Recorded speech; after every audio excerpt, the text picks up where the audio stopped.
In my opinion, the springtime is the best time of the year to go out there and have an amazing day catching bass.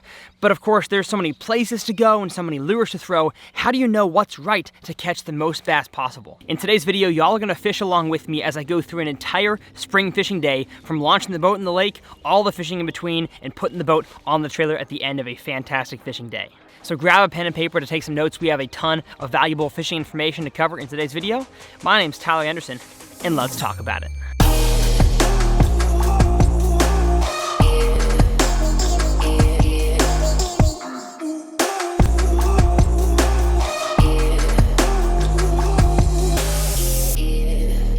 As I said, my name is Tyler Anderson, and I make it my goal here on this channel, TRF, to help you guys become better bass anglers with every single video that I make. And so if you guys are not subscribed, hit the subscribe button. We are coming oh so close to 200,000 subscribers, which is just mind-blowing and definitely humbling. Dropping a like on this video and a comment down in the comment section below help out my channel a ton in the algorithm, so make sure you guys are doing that as well. I am super excited for you guys to see the content of today's video. Like I said, it is a full-length, full-day instruction of how to catch fish in the pre-spawn, spawn time periods. As the weather's changing, as the water's changing, there are so many variables in today's video that I'm excited to walk through with you guys. So I say that we start at the beginning, launching the boat at the lake.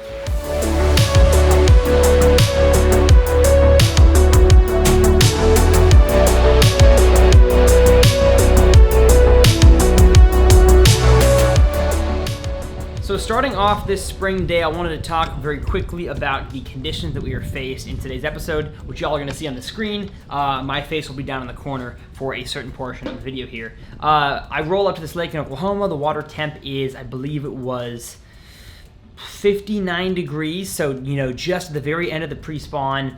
And the first thing I always try to do is fish a high percentage spot. I don't care if it's spring, summer, fall, or winter. I want to go to a high percentage place the fish are most likely, or at least some percentage of the fish are going to be. And even if this lake was full-blown spawn, there should still be some fish that maybe have already finished spawning or are just now moving up to spawn that are going to be on these points. And so the first thing that I'm going to hit, especially on a rocky lake like this, is going to be a point. It was kind of like a secondary point. It's in a creek, and it's just the point that leads to the back of the pocket back there that I'm moving towards. But I decide to start with the swim bait, get nothing on it, so I see the bank slopes off pretty quickly. It's got some rocks and boulders, so I picked up a jerkbait. And as you can see here, I got myself a nice jerkbait fish catch on the second cast with the jerkbait.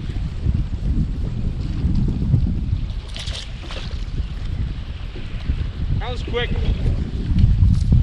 Spot a bass. Spot a bass.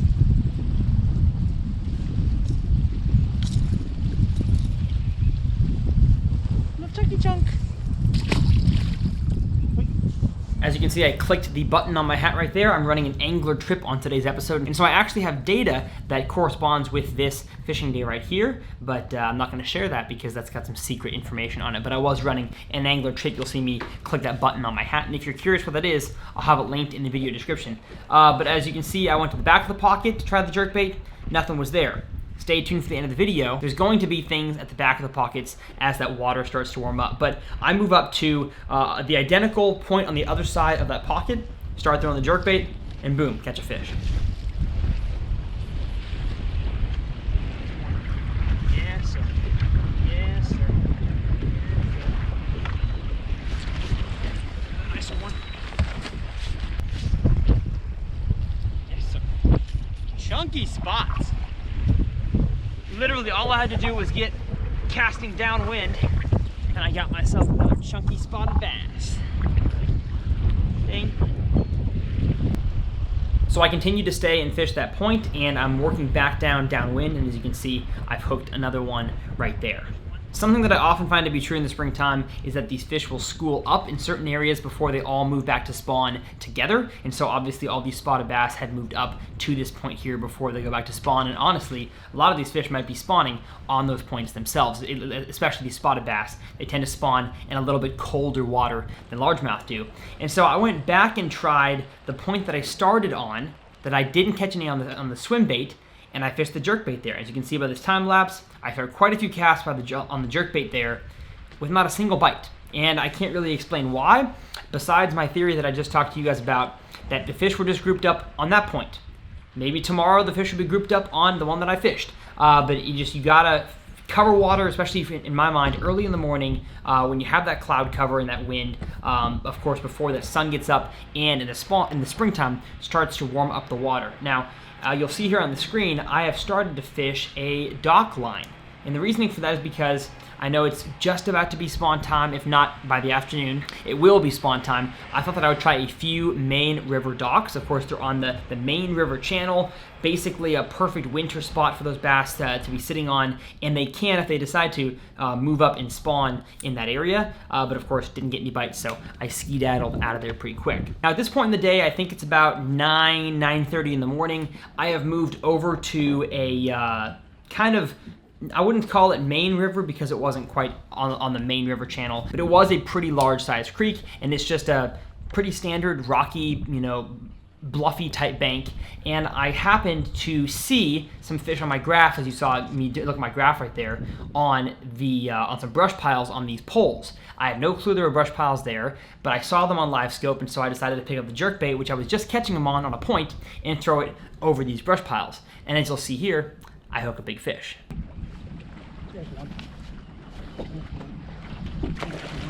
That was cool.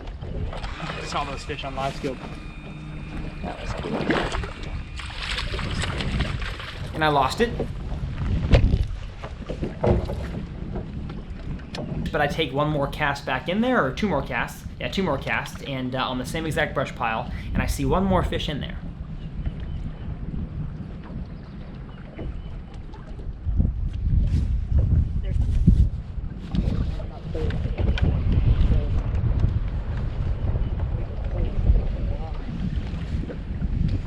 Oh, gosh.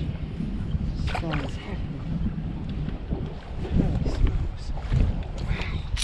So strong. So thick. My gosh. Look at that thing. So after I let that fish go, I made quite a few more casts in that area, but either I spooked all the fish away or they kind of got smart to my jerkbait tactics. Either way, it was smart to fish the rest of that area from multiple different angles. I even fished a finesse jig down in those brush piles. I probably could have tried a few more things, a drop shot, a shaky head. I could have tried an underspin or something different, maybe a different color jerkbait. But instead I decided to move a little bit farther down the bank, a little bit farther into that pocket, and I hook it into another fish.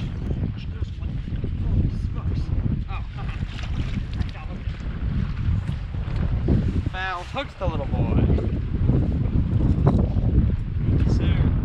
At this point in the day, the water temperature was all the way up to 61 degrees because I had the sun shining down on it for an hour or two, and it had already started to warm up that shallow water. And so I thought, you know what, I'm gonna keep moving even farther back into this pocket, because if you guys are not familiar with the springtime spawn situation, is that sometimes those bass will be pulled off of the bank. They may be spawning the day before, but in the morning, because the water has cooled down, they'll pull off the bank a little bit, and as soon as that water starts to warm up again, they'll move back up into the shallows to get ready to spawn. And this here is the last point in this section of the pocket here before it goes back fully into the spawning areas. And so, as you can see here, I've hooked up into a fish.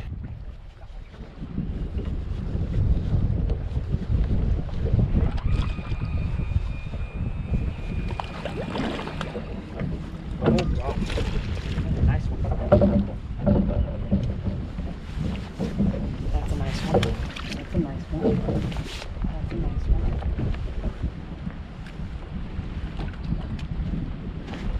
Nope. He's got one stinking hook in it. He's got one hook. That's it. One tiny little hook. His bottom lip. And there he goes. Ah. Frustrating, man. He had one tiny little hook. So after that heartbreaking fish catch, I decided to make a few more casts in there, and this happens.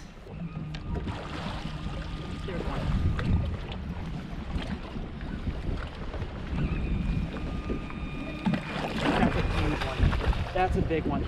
He looks like he's hooked better too. He looks like he's hooked. Oh yeah, hooked way better. Way better.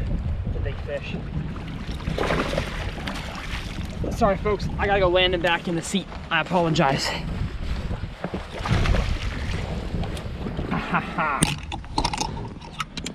Oh, baby. Baby. Look at that right there, folks. Holy smokes. All right, folks. Lose a big one, shake it off, hook another big one. That's how you know this guy wanted it. That's a fat boy. They are on the points, folks. Now, one of the keys to my success right now is my power poles back there. They have me anchored down to the bottom, and I was able to catch that second fish just now, that big one, because I had power poles. I was power pulled down after that first fish catch, made the next cast, had just pulled them up, but because they had kept me in that one area, I did not spook off the fish that was obviously on the edge of that point. Pretty key. And now power poles are going up, and we are moving. So of course, with some success on that point, I did fish it for 5 or 10 more minutes with 0 fish, even tried coming at it from a different angle, still didn't get anything, and so I moved all the way back into that spawning pocket, and as you'll see, I catch another fish. There it is. Little guy.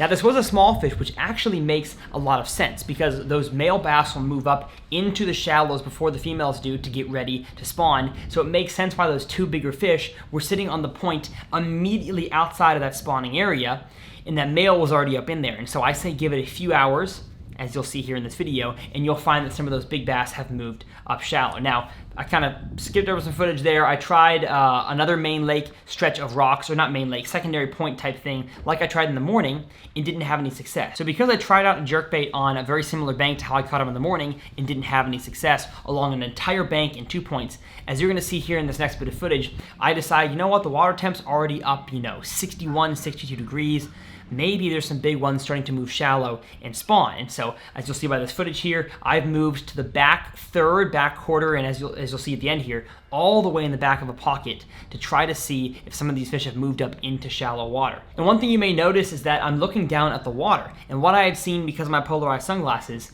is I had seen one fish down there on the bottom not move when my boat drifted by. And so I look and I'm like, is that fish on a bed? Not exactly quite sure. I speed down the bank, keep throwing a jerkbait with no more fish catches, no more bites, and I say I'm gonna come back to that fish. But I make one cast with a red chatterbait all the way in the back in shallow water, and this happens.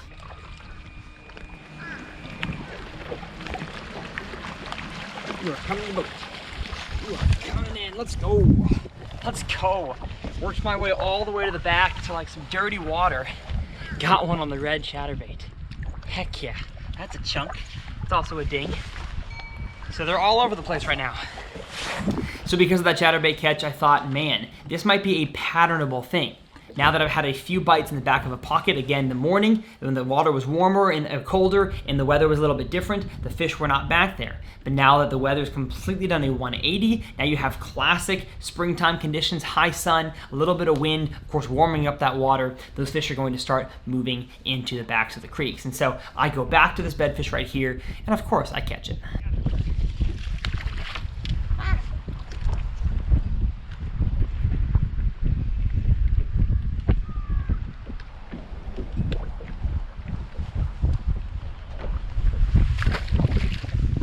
So after catching that one fish, I go to literally a carbon copy of this pocket, just the one right next door to it in the lake. And my first cast in the very back of the pocket in between 2 docks is a chunky spotted bass. Big spot. Big spotted bass. Let's go. Let's go. Look at that stinking chunk right there. Oh, what a fatty. What a stinking fatty. That's going in the well for a picture. One more fish and we're at 200. And so I have worked my way all the way to the back of this pocket. I did get one fish, like I mentioned, on a chatterbait just before the back, and of course one fish in the back of the other pocket that I just left. So I go all the way to the back, and I realize there's a really cool stick up next to a boulder in some little bit dirtier water, but I can tell it's deeper because my chatterbait did not hit the bottom when I threw it over there. And I make one cast, and this happens.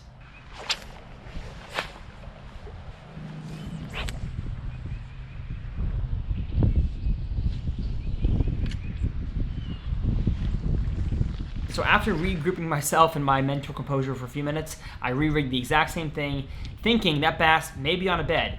I make one more flip in there, making sure he has it this time, and I set the hook.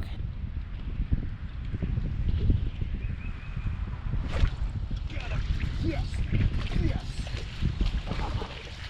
Bring it, bring it, bring it. Let's go.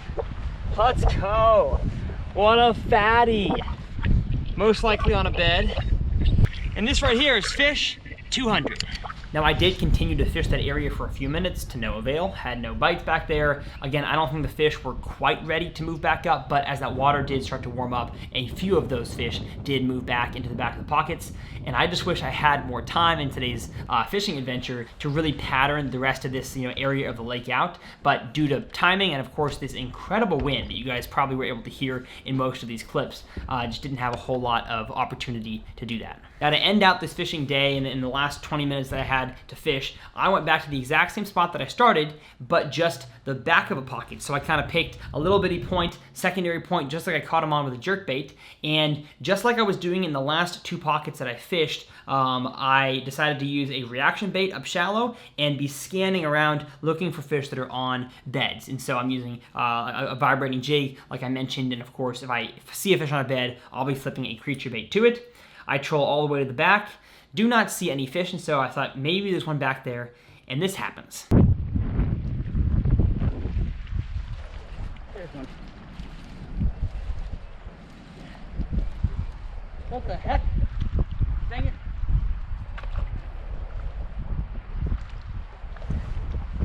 Matter of time. Hello, buddy. No. No. I don't want to hurt you. I don't want to hurt you. I just want to get this chatterbait out of your hand. There you go. Whee. Now that was definitely an interesting experience, catching a turtle on a vibrating jig. There were so many turtles in back of these pockets, and without fail, every single pocket that would have a ton of turtles spawning also had bass in the area. And so I guess, I don't know why I just said turtles spawning. I'm assuming the turtles were spawning or mating, whatever the proper term is for turtles, because I would see tons of them and I'd see them on top of each other. So I'm just assuming the turtles were doing their thing back there. If not, they were getting ready to. So luckily I was able to get the hook out and get him back in the water where he belongs. And the end of the day here, the water temp was 62.5. And like I mentioned, I wish I had more time to truly pattern this area and try out everything that looked the same, because I guarantee you I could have had a nice sack of fish if I had had the opportunity to do that. Well, everybody, I hope that you enjoyed this video. I love just getting to sit down with you guys and really show you what a spring fishing day looks like. Again, I was only out here for 5-6 hours today. If it wasn't so windy, I would have been able to actually drive to more places and replicate some of the things that I was able to find in today's fishing adventure. But I was still able to have a heck of a time. I think I got 16, 17 pounds for my best 5 and missed a few fish that were in the 3.5 pound range. Would push me all the way up to 18, 19 pounds. So if y'all enjoyed the video, hit the subscribe button. I love taking you guys along with me on my adventures, as well as teaching you guys everything that I can about how to become a better bass angler. I'm gonna leave this ramp, go to a different ramp, and catch some more fish for you guys. So we'll see you next time on TRF.